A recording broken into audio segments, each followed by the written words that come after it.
আসসালামু আলাইকুম রহমতুল্লাহ বারাকাত। আজ আপনাদের মাঝে একটি ভিন্ন ধর্ম বিষয় নিয়ে আলোচনা করার জন্য এসেছি। আমার হাতে একটা কি দেখতে পাচ্ছেন, এটা হচ্ছে একটি নিশ্চয়ই আপনাদের আর ধরতে হবে না এটা কি, এটা হচ্ছে একটি আপেল। তো অনেকে ভাবতে পারবেন এই আপেলের কথা, এই আপেলটাকে দেখে মনে করতে পারেন, অনেকেরই হয়তো মনে পড়ে যাবে নিউটনের সেই সূত্রের কথা। স্যার আইজ্যাক নিউটন গাছের নিচে বসেছিল, তখন ধূপ করে একটা আপেল তার গায়ে পড়ে গেল।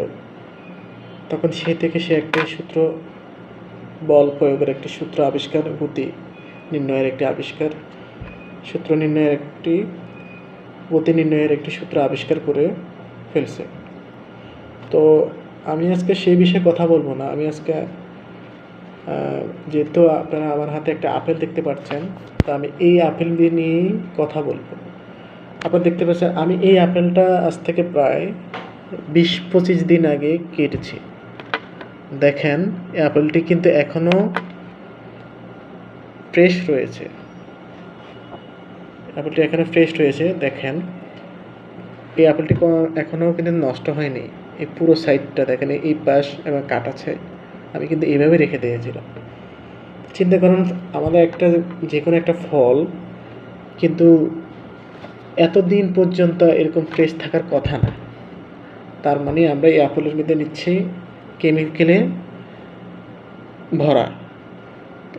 যদি কেমিক্যাল না থাকতো তাহলে এই আপেলটি সর্বোচ্চ 5 থেকে 10 দিনের ভিতরেই পচে যেত। তখন কী পরিমাণ কেমিক্যাল ব্যবহার করা হয়, আর আমরা এই কেমিক্যালটুকুই খাচ্ছি এবং আমাদের শরীরে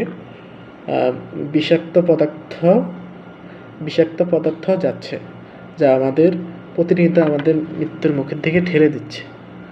আমাদের নানা রকম অসুখ বিসুখ, সর্দি কাশি, অ্যালার্জি এই জাতীয় সমস্যা দিন দিনই বাড়ছে। তা আসলে আমরা সতর্ক হই।